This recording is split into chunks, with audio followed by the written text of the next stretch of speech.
quality. It's very pretty. It's very compact. I mean, you got the main harness goes up here. You have a nice little carbon plate back here with nice carbon spacers for the rectifier and the ECU down here at the bottom.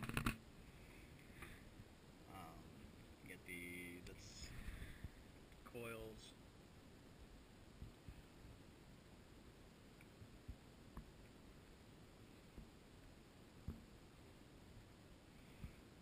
Battery terminals up here.